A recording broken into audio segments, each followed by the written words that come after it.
You can check out all the episodes of The Table of Truth on our website, www.tableoftruth.com.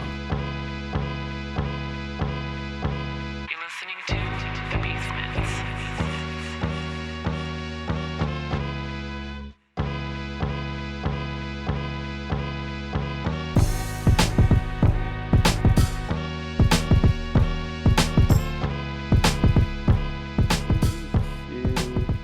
Welcome everybody to The Table of Truth. This is your man Cam. With me today is Yo, what's going on? This is your man Ant, aka New Vision. Let's go. Oh man, this is your other man Cam with a K via satellite from San Jose 408. and we are back after watching a bunch of Black Power movement stuff from 13 documentary to Luke Cage and all that in between. I actually recently attended the New York Comic Con, which was 2 weeks ago. But prior to that, I got to go to a Luke Cage screening of the first two episodes in the movie theater, which was dope. But what was cool was I got to sit next to the writer and the artist that do Power Man and Iron Fist currently in the Marvel Universe. And so we're chopping up with them about we won with them and their wives, and then me and the homies and a couple other guys. We pretty much were the black people in the theater. There was packed theater, maybe 15 black people in the whole thing, and we're watching Luke Cage. So like we would laugh at certain parts, and no one else would. And then people in the background be like, "Why are they laughing for?" Sweet Christmas. So, but it was cool because it was one of those things where like I kind of wanted to watch the whole Luke Cage on like big screen because it was good, Plus the music was amazing and all that. But we'll get into that later. But anyways, the cool thing about that was after the show, we all started talking about Luke Cage, talked about black creatives and creators. And one of the things that the writer David Walker, shout out to him, was saying was that with the dropping of Luke Cage and how the impact it's making, he was like, the next year is pretty much black creatives' year to lose. If they don't, get their stuff together, put stuff out, because a lot of people are now looking at a lot of black creators and a lot of properties that aren't the mainstream guys are going to start pushing all the black stuff. Black Panther's coming out and those type of things. But he was saying, he's like, if you're creative, you have your story, you have your own thing, like get your following, push it out there. It's like, even if you don't have a crazy following, just being consistent and having a good product, what's happening is a lot of execs are starting just to look. And now that they're looking, they're seeing these people like, oh, you got a little following over there, you got a little following over there. And they're gobbling it up, and they're starting to throw money at the young creators to start to develop these properties. So it was kind of like just encouraging people. It was just like, yeah, if you're a black artist or a creator or writer or director, whatever you do, you need to be doing it now and getting it out there, because a lot of people are looking at us to find that next Black Panther, or find that next Luke Cage type of thing. Okay. But yeah, it was dope. No, it was just a really good conversation. And like when I went to Comic-Con, I met two groups of guys that have their own Kickstarters, but they had their own stories. And I follow them actually already on Instagram. So it was cool to meet them in person and got like some swag and talked about what they were doing. And one of the guys, I think they got picked up to do a pilot for their black anime show. And another guy, he did a comic strip called Bounce on Instagram. And so what he does is every post he puts on Instagram is like a full comic. And it's really funny his time as a bouncer. But I think he's been doing some big things too. So it was really cool to talk to a lot of the black illustrators and writers that were at Comic-Con. Okay. Is it fair to say that everybody in this chat has watched Luke Cage? Amen. Yep. Yes, sir. And what are our initial thoughts of Luke Cage so far? I'll let you want to go first, Cam, or you want me to go first? Nah, go ahead, Ant. Well, one of them I took, I noticed, which I love, was they kept the essence of New York in it, all the way out from pictures of Biggie Smalls, and you seeing some Method Man. They kept it the New York essence, which since I'm not there anymore, it felt kind of cool. I felt like I was home again watching that movie. It wasn't off base. It was right on point with everything. The slang, how they talk, everything, mannerism, everything was New York. It wasn't fake to me. and I really appreciated that. So that was one of the big things I took from the show. Now, as far as the acting, amazing. I have no complaints whatsoever. What the only thing I have no complaints. So I'm gonna let y'all.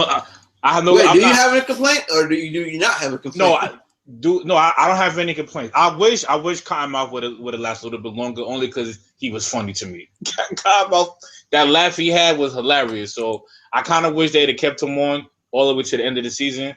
Because to me, I think he was more appealing than his brother. Spoilers.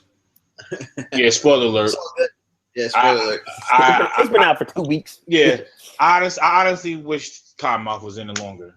That was like my only take. But I won't. I'll let y'all go finish up that, and then I'll jump back in.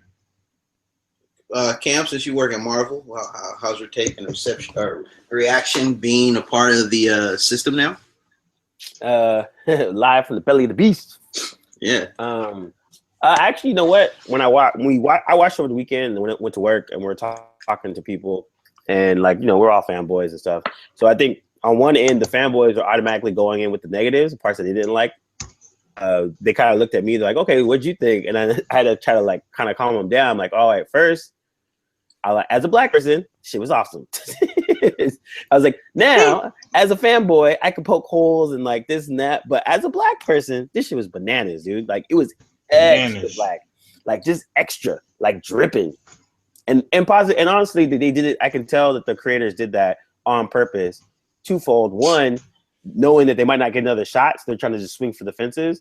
But then two, they really wanted to have it be like kind of like what Ant said, as authentic as possible. And I think I was talking to a writer and white dude, and he was just like, yeah, you know, there were so many M-bombs. It felt like it was a white dude that was writing for black people just so he could feel authentic. Yeah. Oh, that was word. But he's like, so we started laughing because we're all just like, oh, like Tarantino. But we're like, no, but we know, living in New York, that this is how people talk, and it's authentic. So it's not like, you know, and having the extra part where, you know, Luke Cage says he doesn't like people saying the word nigga, at least it balances out for his specific character. So let me ask you a question. Who wrote it? Is he a black or white guy? Oh, it's a black dude. Okay. Yeah, it was Chio Hadari Parker, I think is his full name. Yeah, Coker? Is it? Coker, sorry. Yeah. So he's from he wrote Notorious, he wrote the screenplay for the movie, he worked at Source, you know, and I read a couple of interviews with him, and one of the things he said was he actually pitched a Power Man and Iron Fist show as one. Yeah. That was his pitch, but it was Marvel that actually was like, nah, give them each their own. Let Luke Cage have his own story, and then we can combine them. But we want him to be authentic and kind of have his own thing, which I thought was a smart on Marvel thing. Yeah, and I think it actually resonated better. And Marvel's not stupid; they know a larger percentage of black people are starting to consume a lot of their media, whether it's the movies, whether it's the comics. So they're definitely on a capitalistic endeavor, but it was smart that they kind of like, all right, Luke Cage, this is your time to shine. Let's make it happen. Yeah, even adding P.B. Kirkland in a barbershop picture. Like, it was just little things how they added in. It was like, oh, you seen that? They just did it perfect, man. It didn't seem like somebody from New York, was bullshit. Everything was on point. To the point, like you said, where maybe it might have been uncomfortable or you might not know what the hell they're talking about, what they're saying, but that's just what it is. That's in New York. We're going to Harlem. Yeah, pretty much. And Cam? To be honest, I never really was into Luke Cage. Coming up in the comics scene and whatnot, and I'm not a diehard comic geek, but I do enjoy a good read from time to time, and just to see Luke Cage on a larger platform, because the history of Luke Cage, he looked kind of cheesy, and the writing was from a certain era, and it was like jive talk and that type of slang from Get back 70s. So I didn't know how to take it, Yeah.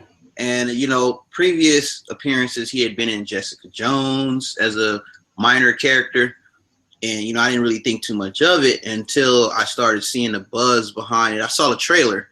And so for me, initially, when I saw the trailer, not only, again, let me repeat, as all of us are African American, being black, and seeing a prominently black superhero be put in the forefront like a Black Panther, I mean, who else do we have that, like Spider-Man nowadays, you know? So I was pretty juiced on that. But I mean, initially when I first saw it, I was like, yo, they got Wu-Tang music, kung fu references, Chinese food restaurants. I'm in. Yeah, I'm in. Like, I'm in. So I didn't even like really trip on it. I mean, they had Shimmy Shimmy Out as the original score for a scene they was doing for a trailer. And I was like, yo, I gotta watch this, being a big Wu-Tang aficionado. After watching it, it was pretty cool because the fanboy in me was like, this is dope. Yeah. However, coming back, I have yet to watch it again, but I've also seen the other side. I wouldn't necessarily call it, it's just a different critique, a little harsher critique, you know, because most of us, as an artist, that's what I was gonna say. Yeah. Well, what you mean by harder critique? Like, what do you mean when you say that? well, Okay, so I'll do my part first. What we did was so a couple things. Some of the fanboys at work, you know, they all admit that the Netflix shows are at various levels. Like half of Daredevil was dope, and then it kind of teetered off. Jessica Jones was cool, but it wasn't like amazing, you know. Like, and like I'm not a fan of the Jessica Jones series. I thought I liked everyone around her. I didn't really like her particularly. But even with Luke Cage, I watched it first as a black person, freaking awesome. Now as a creative, the writing was a little hokey.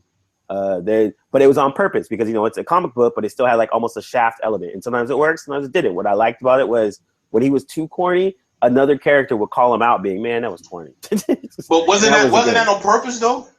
And those parts were, but there was other parts where like the writing for Luke Cage in this was not as strong as the writing for Luke Cage in Jessica Jones. It's because it's two different types of writers. That was the one. The other one that I actually really agreed with was the world that they showed in Luke Cage didn't seem like it would be the same world as Jessica Jones and Daredevil, purely because Jessica Jones and Daredevil make New York look shitty and freaking dark and everything sucks.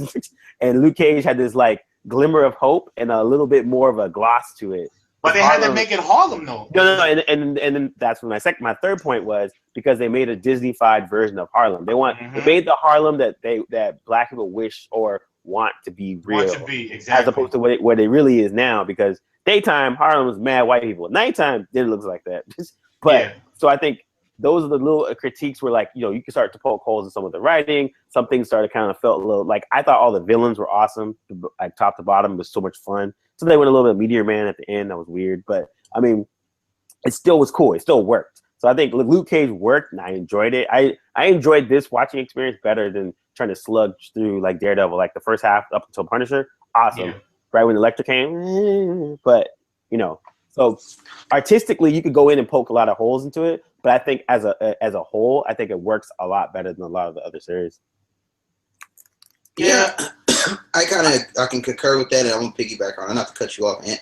But you know, I was listening to one of my filmmaking friends, and he said, you know, he could get behind a, you know, uplifting a powerful black male singular hero, and you know that rarely happens for many who watch a lot of TV or, you know, pay attention to these things. But even he had challenges with the ideas of singular heroes and being an exceptional individual. Yeah. And he said, just like you talked about, he said the narrative gave him some trouble. He said, especially the handling of the police brutality, the criminality and its relation to citizens and the systems around it, and also the idea of Harlem existing like some kind of Narnia, which you also mentioned, that remained unchanged, where self-determination and self-actualization for black folks is constant, and it made it just difficult to accept that time period. You know, it's for him being a storyteller, he had to go back and reanalyze the image of ourselves through fiction. You know, and also another person, I was just, you know, peeping the dialogue, and he said the television show Luke Cage had like some of the same negative historical depiction of people of African ancestry, with the exception of having a superhero, quote unquote, that's a person of African American ancestry. And he said the story unfolds with, you know, Luke Cage cleaning up the black community, spending most of his time and energy fighting unlawful black people. But the show maintains a narrative that criminalizes people of African ancestry, and the Latin community is criminalized as well. Yeah, He also went to say that the show isn't new. We've seen this before. And the fight of African ancestry to fight white supremacy and sexism and empower people to create social change.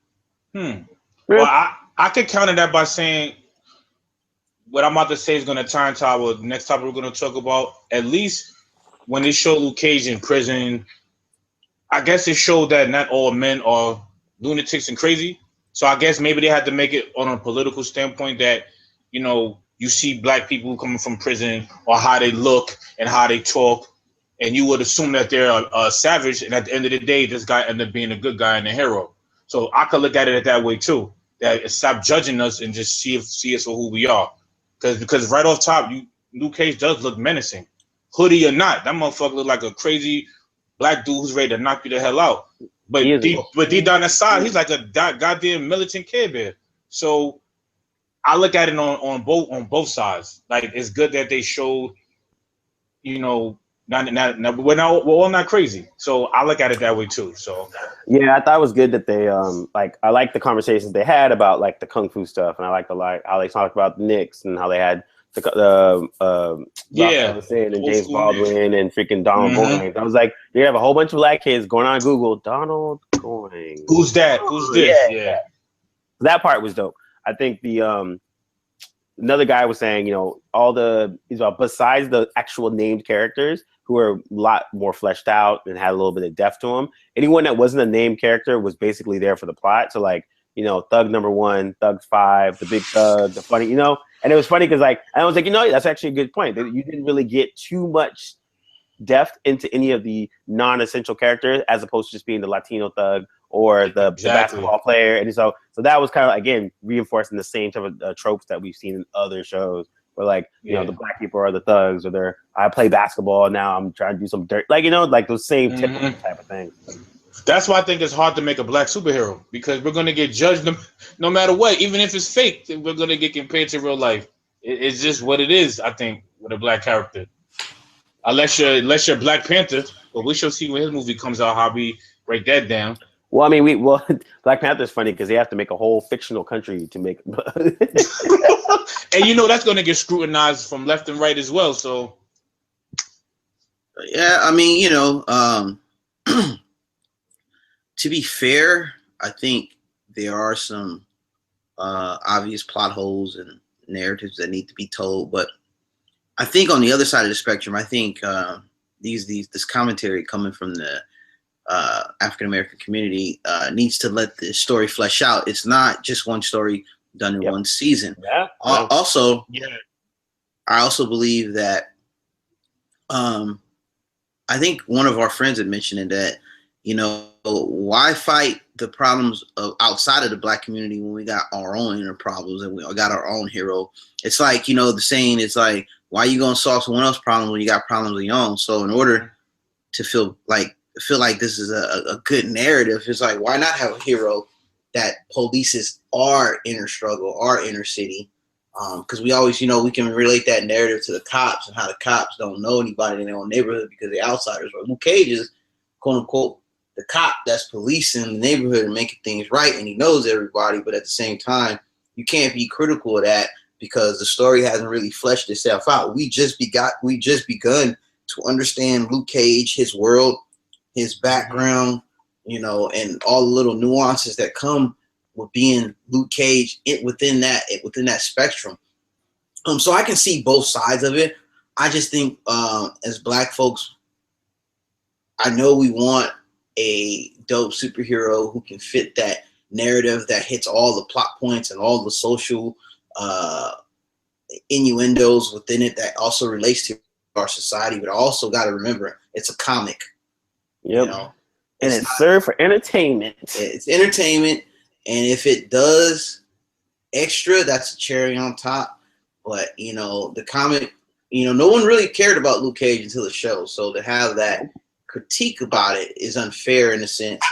I guess it got serious when you started adding in "Don't Say the N-Word" and black struggles. Once you started adding in real life into reality into fictional, I guess it doesn't mix. I guess some people don't want to take it as just a comic book. Yeah, but also, it gets the same. It's going to get the same, scrutiny. Like kind of like with the Get Down was getting, where people were mad at the Get Down for taking liberties with certain historical facts. Mm-hmm. But then someone else, one of my friends, was like, "Yeah, but it's a TV show."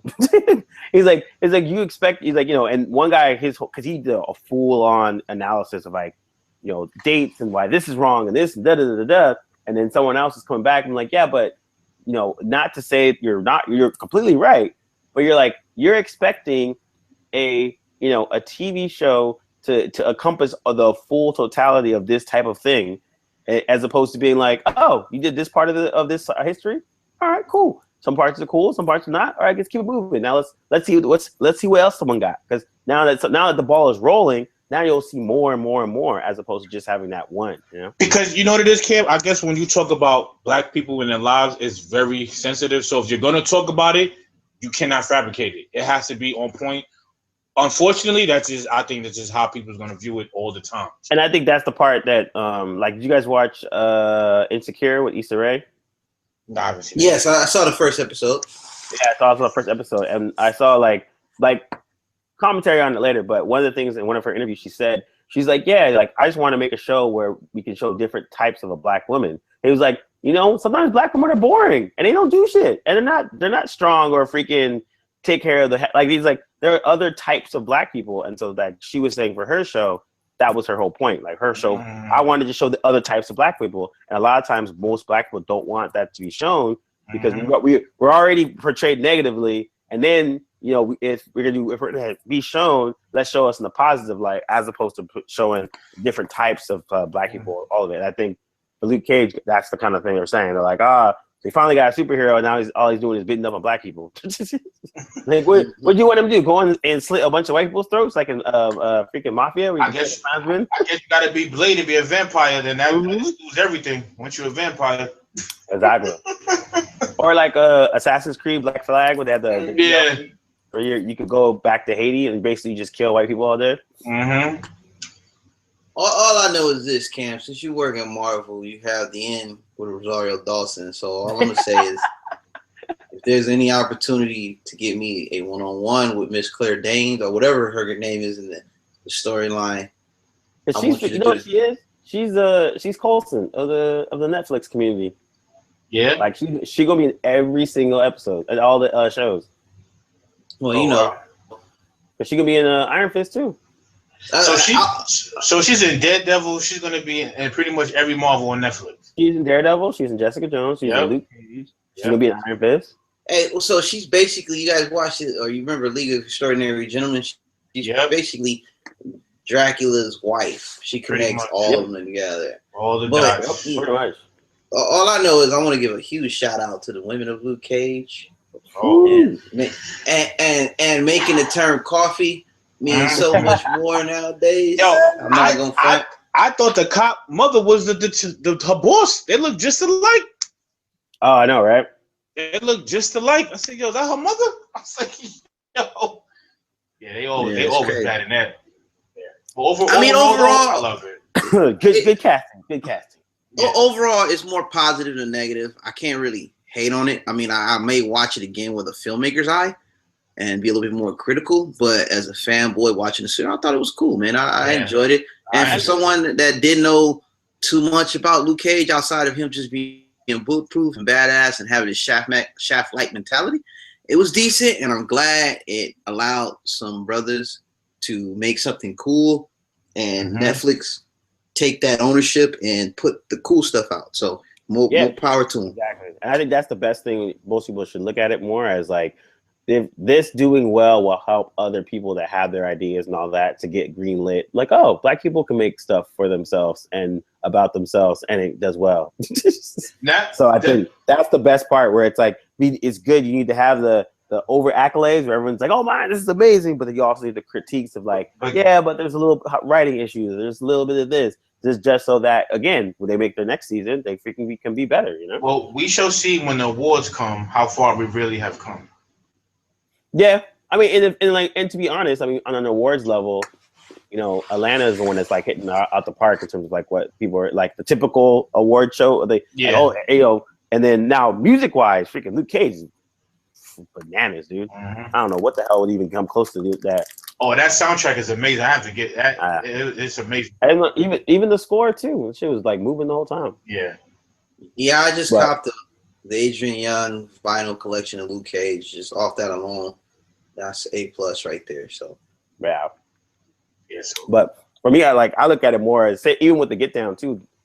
Like I want people to look at something like the Get Down and be like, oh, this part was whack, this was good, this blah blah blah. But at least that would inspire other people to make more stuff about hip hop or about breaking, about dancing, about rap, like whatever. Just so it inspires it more, and then other execs that have the money to greenlit these things would be like, oh, well, the Get Down did pretty well. Yeah, we can greenlit this, so more people can tell the stories. You know. that's cool. Yeah. agreed. So shout out to Netflix because Netflix is really doing the damn thing. Shall we segue into another Netflix show? Yeah.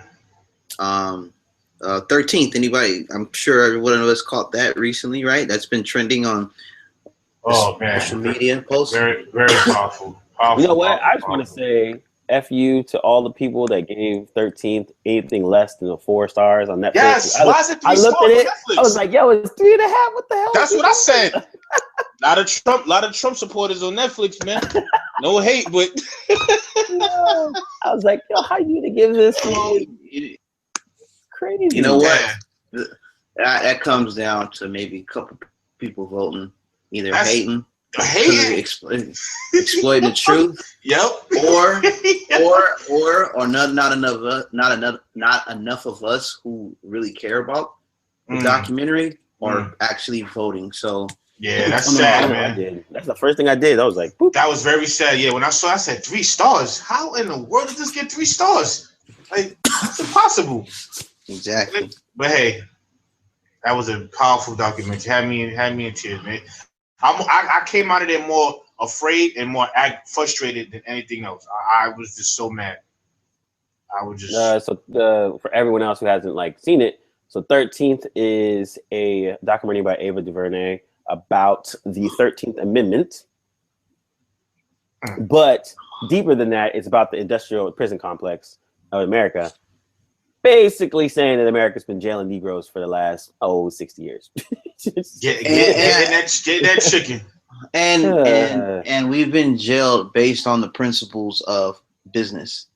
Yes. And slavery, actually. Slavery. Well, yeah, that's the ground rule. But basically, they've changed slavery and made it big business. So they've changed keywords. Instead of saying the N word, they've used transitional words that mean the same thing. Criminal. You know.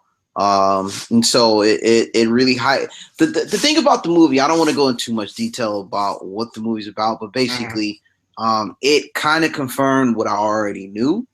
When I was on the borderline of kind of knowing, it opened my eyes about some insight that went deeper than what I could find on the internet or word of mouth. And it kind of made me upset, but not angry upset, but just like, damn, like really, you know. Yeah, and pretty much, I was like that. And some. And we were talking we had a discussion earlier to the folks out there about one of our cohorts told us about how our 401k funds private prisons. Oh, that made my afternoon too. And that people who have a 401k don't even know they're funding private prisons. It's almost to the point where, like, man, like when you think you're doing good, they find a way. Yes. They're not. Yo, it really made me depressed. It made me I felt like I don't know nothing. Like I've been bamboozled. Like they still winning.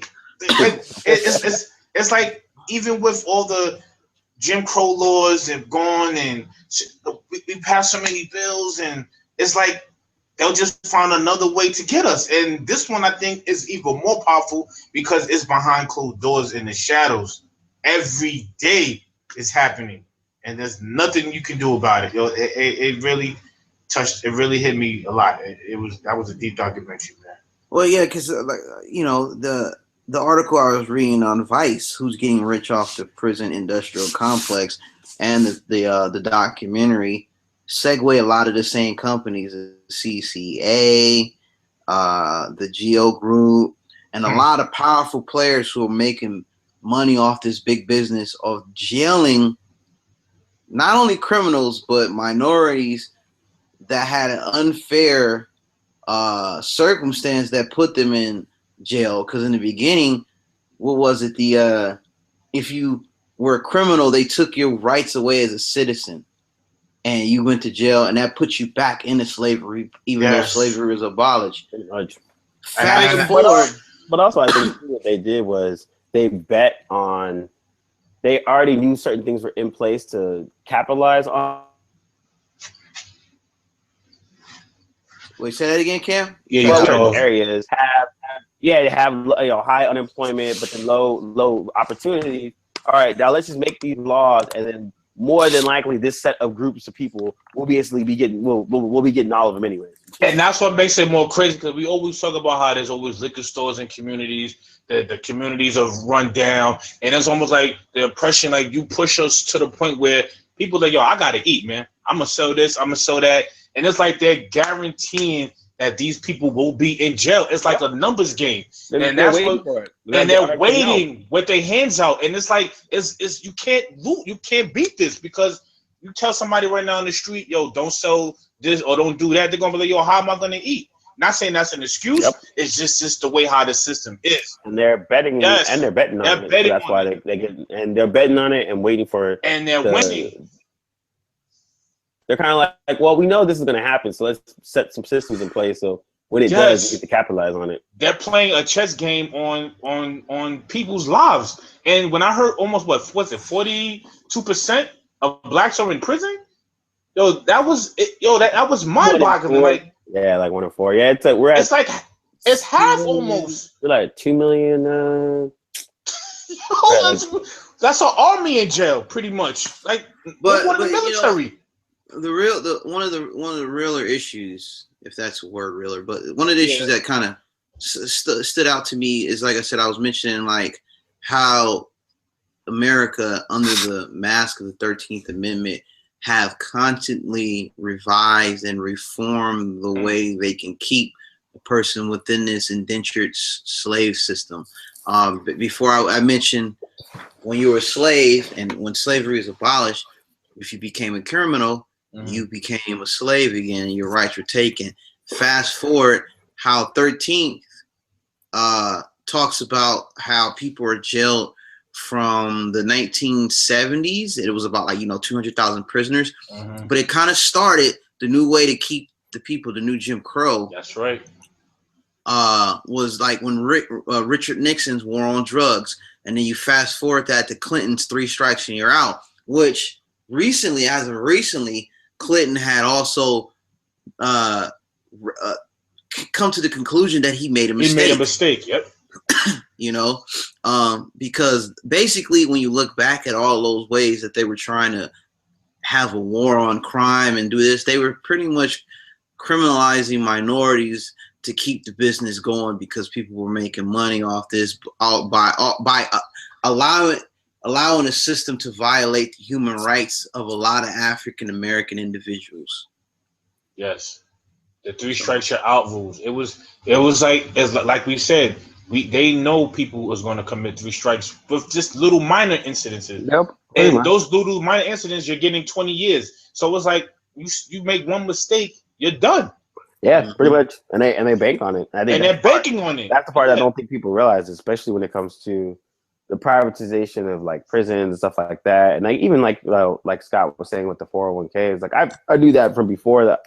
A lot of people, especially when it comes to pensions and 401ks, those pensions are run by people that look for the more safest bets. And so a safe bet is prisons, because there's always gonna be more prisoners. Prisons are, making more money and producing more stuff. So I want to put, these 500,000 401k people as funds into the prison, because I know it's gonna be good, Yep. And you know what? I want to knock the political too, because I didn't realize Affleck was literally giving politicians laws. When I seen that, my mouth dropped. I said, hold on.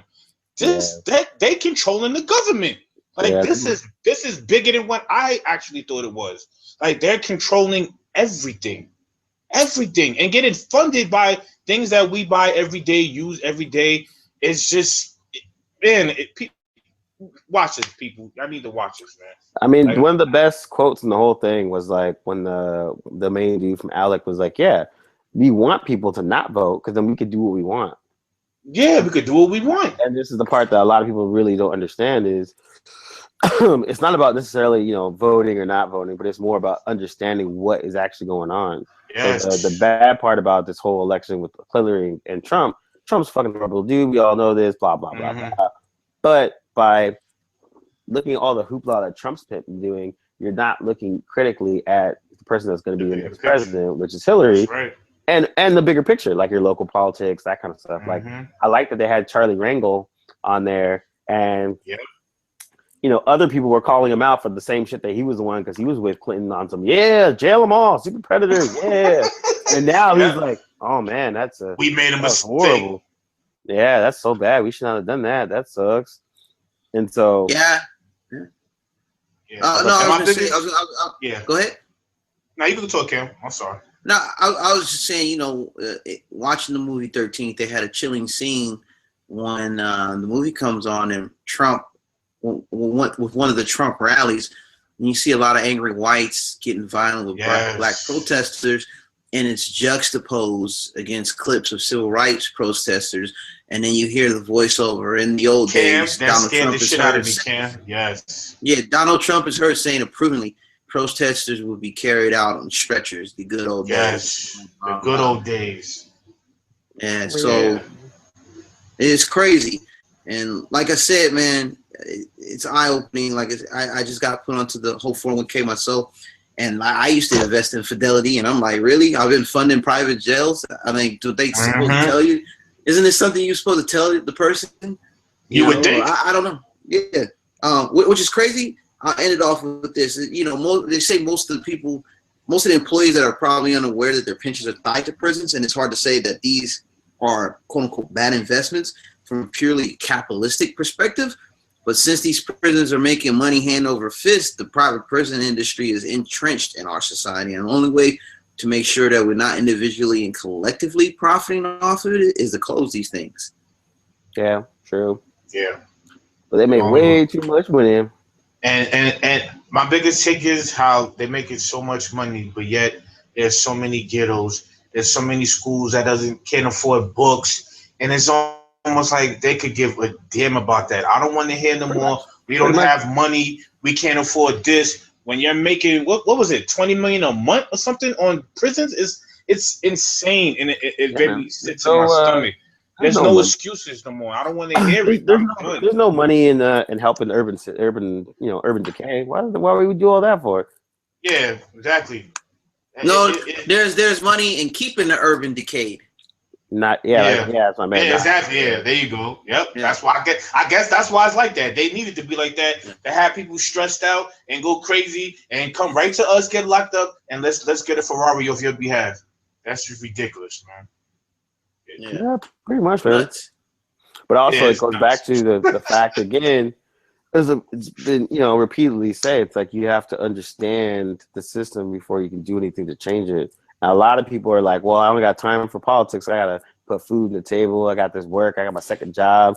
Not realizing that's exactly what they want it to be. That's exactly what they want, man. We had 130 million people vote this last election for president. Yeah. But that's still less than a third of the population, and it was less than, I think, 40%, 30% of the people that actually could vote. So it's like when you have most people, they got it into people's heads where they're just like, yeah, don't worry about that shit. We'll figure it out. Unless it adversely affects you, then you're like, oh, I gotta pay attention. Yeah, it's almost like they give you just enough where you don't open up your eyes, just enough of the pie, if you want to call it a piece of the pie. Maybe a crumb of the pie. And I guess that is enough for people to say, you know what? I'm all right. Like you say, I'm good. Yep, symbolic. I'm good. But that's why you have symbolic victories as opposed to regular victories. I had a really good Michael Eric Dyson. It was a roundtable with Tavis Smiley and Cornel West, but he was going off and he was saying how he supported Obama, but the one thing Obama didn't do was, and I've said this before, is like he didn't do a black people bill, a bill specifically for the people of black people, because gays and lesbians, they need something. All right, Obama did a bill to end discrimination for them. Mexicans didn't deport it. All right, let's try to do the Dreamers Act so we can help the Mexicans. And so each different minority group got something, but his argument was saying that Obama's excuse of, well, I'm doing stuff for everybody. I'm not the president of black people. I'm doing stuff for everybody, and then black people get helped from there too, which is only fair to say it happens a little bit, not too much. Yeah, but I will say though, he's fighting against the Senate, a House. That's a lot of last bosses in that room, man. Yeah, and actually, you know what? The one analogy I like that he said, he was like, the one thing that people have to realize is like, Obama's not an MLK type figure. Obama's basically Jackie Robinson, so we need to wait for Hank Aaron to come through after. Good point. Yeah, I like that. And I was like, that's actually a pretty good way to look at it, because Obama's necessarily not the best, most woke black person that could be in this office, but he was the one that was the most palatable for other people to vote for. Well, after Trump, we might not get that for 400 years, man. So yeah, I mean that's actually Trump messed it up for all of that. True. Trump, they're not having no more of this. Like, this is the only job where you don't need a resume. I don't understand that. It's the only job you don't need no resume. You got money? All right, come run for office. I go to Kmart, you need a resume and a background check. President of the United States, you can have anybody. I just don't understand that. That's things that make you go, and this is one of them. Donald Trump is running for the commander in chief. Give me a break, man. Kanye, run for president, man. You can get in. Now I believe it now. Kanye can get in. Kanye can get in. It's not that far fetched, man. If we entertain people like Trump, yes, his blatant in your face truth of how he really feels about certain races, ethnicities. It seems, but it almost seems this is too unreal to have someone so blatant, so foul, actually be taken seriously. Because there was I seen something on, I don't know if it was Jon Stewart or something, and then the guy goes to a Trump rally and they said, what if Trump says the N-word, would you still vote for him? Or he grabs people by the pussy, quote unquote, would you still vote for him? They was like, that's locker room talk, or I would still vote for him, it's wrong, but I still vote for him. I'm like, is this the society that we live in, that you hate the opposition so much that you're willing to overlook rape, overlook such foul manners from an individual who believes in certain things that a majority of the country shouldn't believe in, and it's not right to vote for this individual, but your stubbornness chooses otherwise. Yep. Yeah, pretty much. And I think also too, that's why I was talking to people, you got to read, a sane Trump supporter's reasoning. Mm-hmm. You're not going to agree with it, but at least you can kind of come from where they're coming from. I haven't seen a sane Trump supporter. Me either. I have. I read it. I haven't seen one either. I ain't gonna lie. I haven't seen one either. Every Trump supporter I've seen is drunk and wild, man. Either trying to bully the opposition, or they don't. I don't want to assume, but they just don't seem educated. And seem well, I think also too, the one big thing is the Trump has galvanized the what they call themselves, the silent majority. Yeah. More just so that people now have a place to kind of be themselves. Like they already felt like this, but they just didn't really get to say it out loud. Now Trump's kind of taking that over. But the other thing too that I was telling people was like, I'm actually more concerned about the copycats, that the Trump juniors that are going to come out and run for Congress and run for local and local government, for governorships, like all those things. Yep. You know what's funny, fellas? That tied in the show into what Trump is doing. How they show how they have a description of black like we're animals, we're just dangerous. And what's the number one thing Trump says about blacks? When you go to the corner store, you might get shot. When it's like you're already telling the world that that's all we are, is just murderers and don't have no sense. And then you top it off and says, what the hell do you have to lose? Really? Like you can like Cam says, you can just say these things and people, yay, USA, USA. So we're not part of that USA. It's like you're telling us blatantly, y'all not with us. Just because y'all live with us, just because y'all pay rent, doesn't mean a goddamn thing when shit's gonna get real. And Trump, literally, I gotta thank him. He opened up the doors all the way now. Yeah, I mean, Obama. I think Obama don't exist. You can't tell me that. Yeah, I think Obama was the one that kind of opened up those doors first, because now people could be like, "Oh, I hate the president," aka I hate black guy, but I could just say president instead. He denounced the president that he's black, that he's from America. Like, who does that? Like, yo. Well, I don't know, man, because it's getting to the point where it's almost farce, because you have like Republican people on the Republican side. Like I was reading about Anna Navarro. She's a strategist, and she was the one that was famous for saying pussy on TV. Yeah. But she's been opposing Trump from the get-go. Mm-hmm. I mean, if you got people from your own political party cutting it out, and not really, Giuliani was behind him, not so much now. Paul Ryan, back and forth. What's the other guy, the heavy-set individual who didn't really say any, he didn't really support Trump, but he was at the rally at the RNC. Is it Gingrich? No. Or Chris Christie. Chris Christie. Yeah. So people have been flip-flopping in him, and then you got, after the whole grab her by the pussy comment, you got FLOTUS and POTUS getting up on there giving empathetic speeches about this is who you want to elect to lead the country. And what makes it funny, I love seeing black politicians that support him, black Trump supporters on CNN, literally just supporting this man. I'm like, that check that good? Like, no. I'm sorry, but they coons, man. You can't. You can't pay me enough. Like, yeah, like I said, man. But again, all this distraction is all there because, once this is all over, whatever. Say Trump loses, he'll make his Trump TV or his media, conglomerate. Or if Trump wins, that'll be even more crazy because then. Okay, a guy that didn't really care about really running the country, he's really wanted just to win. Man, if Trump wins, it'd be like the chickens coming home to roost. And there's a small, slight, I want to see the city type burn if he gets elected because I want to see it. I want to see I told you so, and don't ever do this again type of deal. Learn your lesson. Yeah, but pretty much. But at the same time, he is so far. I think so far. This was set up to me, man. Like. Hillary's camp, the DNC had a quote unquote Trump card with the whole video coming out. They already knew they was about to body him. This is the easiest victory. But it's also one of those things where it's like, this is who you get when you don't appreciate what you have type of a situation. To me, this just shows, unfortunately, man, but damn it, if you got that color skin, you could go a long way. And you could call it harsh, but God damn it, if a man like Trump could insult how many race, it's just so much disrespect.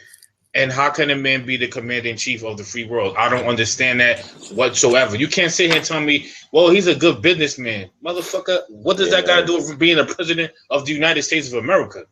Like, it just man. There's a lot. It's a slap in the face. It's just a lot of. It's a wake up call. It's a wake up call, man. If I was teaching history right now or civics in high school, it'd be a super interesting thing to teach because you have to balance out the. Well, he's qualified. Yeah, he doesn't. I don't know. It almost seems like they was like, all right, here's the worst. Now choose the alternative. They forced us to. We as a country are so sickened by Trump. It's like, okay, we gotta vote for the alternative, and that's the fallacy. Mm-hmm. Most of the people that understand politics know that there's more than just two political parties. Of course, but they force us in the corner to say we gotta vote for Hillary, although we know she's not the best candidate for the job. Yep, she has her flaws too. She's not sweet. There ain't no sugar on her neck. But you're right. You're absolutely right. You're absolutely right. But that's why I always encourage people to look a lot more into their local politics and everything else, because the Trump distraction is going to distract you from all like the Senate and the House of Reps in play. Most of the governorships in the United States are all Republican. Like there's all this shit that's been going down. Why people just pay attention to the bigger things. But Cam, even in sports, I didn't see coaches, people not Kaepernick, but nobody knocks Trump for what he says. That's what tells me that this racism is real. I done seen so much ignorant comments on Kaepernick. It's ridiculous. And all he did was take a knee. He said no words. He just took a knee and I'm exercising my rights. And this man got destroyed. Like he is a cancer to the world. How could you do this? How could you not stand up for America?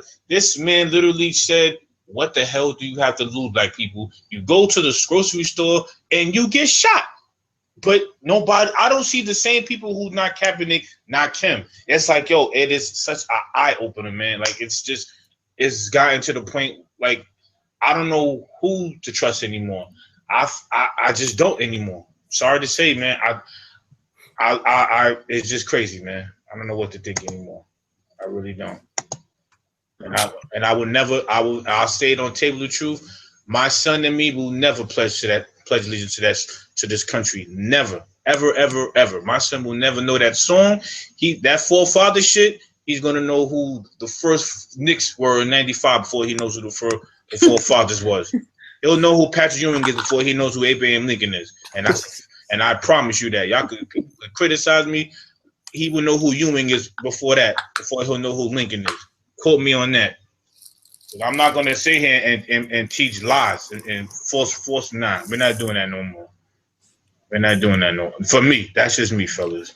Yeah, well, that's a good way to, I'm not. Like you're out in Virginia, so you're in more of a battleground state, so you actually taking more of a stand and talking to people around you and that kind of stuff actually makes way more sense than us that's in California and in New York, where it's pretty much already. Yeah, I had a Clinton supporter. He knocked on my door, and we signed up to help out, volunteer, and had a good talk. And it's real, man. Like we have, especially down here, have to get involved because, like you said before, Virginia is such a key state. Like it's so important down here, and I can't take this for granted, man. Like whatever I can do, I'm doing it because this man gets into office, Jesus, man. I don't know what I'm gonna do, but all this freaking patriot shit, I'm done with all of that, man. I told my uncle that he's in the Navy, retired. We had a good talk, and I was like, man, I will never join no Navy. No disrespect to you, people who die for this country, but not me. I take my chances out. Nah, I'm good, and I can say that proudly. I didn't even hesitate when I told him that, and he's retired. I said, yo, I will never have my son join no military. We're not fighting for this country. Hell no. Hell no. But and you get mad at me, you get mad at Trump for what he says. That's my counter. No, that makes a lot of sense. Yeah, I just got to keep it 100, man. All right, well, let's go to wrap it up. Give everybody their final words. Let's talk about that Solange album real quick. You're right. I almost forgot about that. I didn't want to. Well, you know what? Leave that because I did not listen to it more than the remix. Well, you go first. You go first, Ken, since you got a good intake on the album. Because for me, I like it. It's soulful. I'm loving it. I like that album. Well, I mean, it's not more of an intake. It's just I'm a fan of music first and foremost, and I love both artists for what they both bring to the table. In my humble opinion, I think if you're a female, more females gravitate to Beyonce because of who she is, who she represents, what she brings to the table, entertainer, she's powerful, she's a strong black woman. And all that encompasses with Beyonce and the Beehive. And then you have Solange. Until recently, she's more known as the lesser known Noel's sister, the artsy sister, quote unquote. But I think as a black male, like we had talked about this earlier, I've never bought a Beyonce album, but I appreciate some of her music. I think some of her music is dope. But it never captured. Like I was more Alicia Keys than Beyonce. But what got me with Solange is when she did a video in Africa talking about the African fashion style. She spoke to me in ways that I gravitated to as an African American male, but I also felt that like she was dope artistically, and I thought she pushed the boundaries of her music a little more artistically than her famous sister did. And she just came out with a new album that was really soulful, really captured the spirit of kind of not what Black people was going through, but like it captured the essence of that movement, that soul movement, that new soul. And it's a refreshing voice. And then after hearing various artists such as Kate Trinata remix one of her songs, Cranes in the Sky, made me appreciate it even more. So I think she has a awesome album. And when people don't buy music nowadays, I think this is one of those albums people should go out and buy and let it play. Well said. I agree. And I'm still playing it now, so I can't really give it an in-depth review. But so far, I'm loving it. I mean, she has a song called "Don't Touch My Hair." Oh yeah. I mean, as I used to have hair. Well, I have hair, but when I had my fro, that was like I can empathize, So, and I put on. I made a joke on Twitter. I said Kool-Aid is greater than lemonade.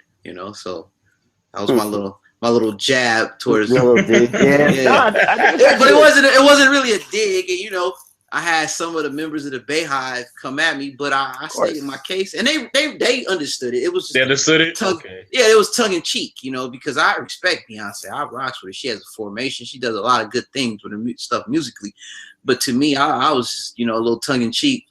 Wordplay was like Kool-Aid greater than lemonade, and I also made a joke. If Jay-Z had a clapback, it would be called Arnold Palmer. So, pretty much. But that's what I keep hearing good things about it. Everybody that's of the musical variety, whether they're journalists and all of them, are all kind of give it a thumbs up. It says it's some dope stuff. I definitely need to check it out. Yep. And which is good because it's been a good year for music. So I'm glad it's going to end strong, I think. So, it's been a great year for music. It's been a great year for music. Heck yeah. About time. So, no, I think it's going to be, and we still got a couple more things coming too. So I think it should be interesting. So we get stuff. Most definitely. I just wanted to touch on that for all the people out there. Go buy her album. It's awesome. Yes, it's number one in the charts right now, right? Mm-hmm. Very good album, man. Look at that. Number one, no promotion. Go ahead, girl. Holla. All right, Ant, you want to do your final words? Yes, my final words, connecting back to the 13. I wanted to say this for the final word. The main thing they talked about as well, on the process of locking up so many Black men, a lot of families have been broken, and a lot of kids grew up without fathers. And me being a father, I took that very personal, and that pretty much put me into tears, because when I see the pictures they showed them, a lot of young kids grew up without dads or without a father figure, and that is really impactful, man. Like, you really need a male influence in your life if you're blessed to have one. And to see so many men were locked up and so many broken families, it's almost like we said, they're playing dice with us, man. And that's a scary feeling that, a lot of it's like they're guaranteeing that a young Black kid is going to grow up to be a criminal. And to see one in three homes, one person out of three will be in jail is very real and scary at the same time. So I suggest everybody who watches, have your nieces, your nephews, your sons, let the young generation see this, man, because they have to know the importance of a father figure in the family, man, the household. So that's my final word. All right, amen to that. I guess my final word is kind of two-part. It's gonna be quick. Side note: I think 13th should be shown in every educational institution, statewide. But on a deeper note, Haiti had a tragedy, and this is more of a perspective from all the social media networks and all of my, not my friends, but everybody else's friends, where's the pray for Haiti? Where's the avatar changes for Haiti? Where's the empathy and help for Haiti? I don't see that. Why? There's all these other social media science experiments where everybody flips the avatar when there's a tragedy, and it's almost kind of cliche-ish, or when it's an LBGT, like whatever happening, which is fine, you know, but, you know, like I was like, when did everybody become so woke on this issue and not woke on the other, you know? Yeah. Like Haiti's don't pick and choose. Yeah, Haiti's no different. They need help. And I implore anybody that is able to help thy fellow man or woman in a distraught country that needs our help and assistance, you know? But yeah, it was just funny. And I saw no coverage. Nobody do anything on the Haiti. And I made a comment. I was like, what happened? We had to pray for this, pray for that. Bucket challenge this, bucket challenge that. But this is a real tragedy right here happening in Haiti. And no one's paying no attention. And I just found that kind of eye-opening. Yeah, shout out to Berto, because he out there going hard out there for Haiti, man, for his country. Or Well said. Yep.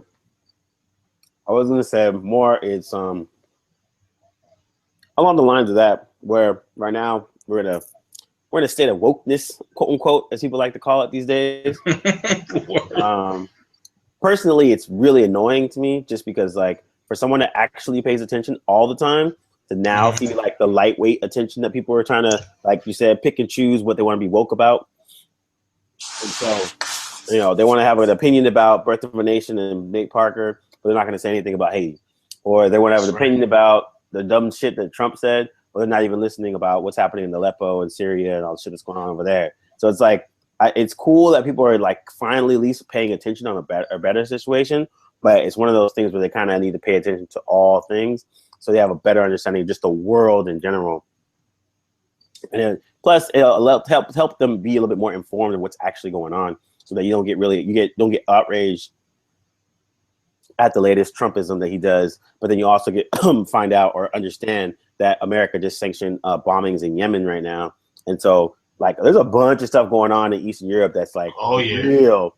And then on top of that, not to mention all the House of Reps and senators that are up for re-election this year in your own local neighborhood. And so like more than just the Trump and Hillary stuff, like shit might go down, man. Like Democrats might actually take over the House of Reps. And you need to know who the hell they are. Yep. Exactly. And on top of that, not to mention all the freaking random ass laws that people are trying to ram through without you looking, because you're paying attention to all the Hillary and Trump stuff. That's right. Good point. It's one of those things where it's like it's cool to be woke or whatever, but it's just like if you're gonna be woke, just be woke on all levels. And just on like all levels, man. Yeah, pay attention, man. There's so much stuff going on in the world, and of course, everyone got their own lives and that and stuff. But also, it's just like if you're gonna comment on stuff, just have a little bit more of an education about what's going on. Because I think even when Jennifer Aniston was talking about how people are talking about this Brangelina shit when Haiti had just happened at that same time.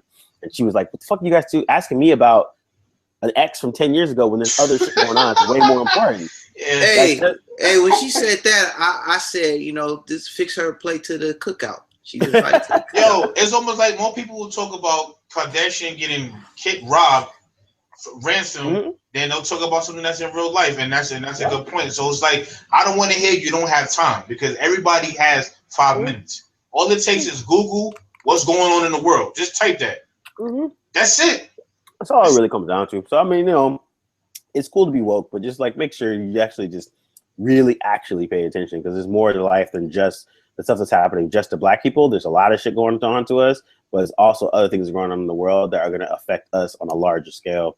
And so, and on top of that, there's a super massive offensive going on in Iraq now. They're trying to move on ISIL. Like there's so much like international shit that's going on at the same time, like along with what's going on in Haiti too. So it's like, and with an election in 3 weeks, like these next 3 weeks, yo, shit is going down. Like you said, ISIS, everything is tying in, and I'm telling you, like this next 3 weeks is going to be crazy. Yeah, pay attention. Just pay attention. Yes, because this election, that November 8th, that's going to be a very serious and scary day.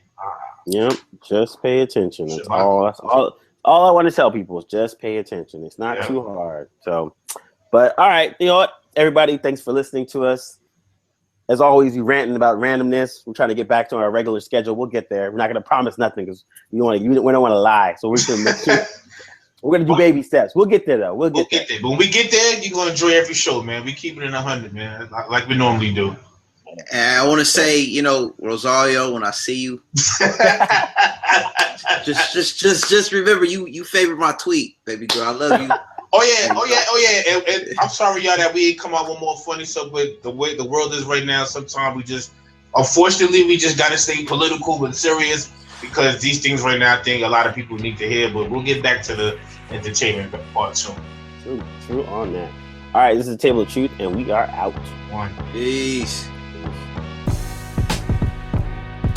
You can listen and download to all of our episodes of The Table of Truth on iTunes. Just search The Table of Truth podcast.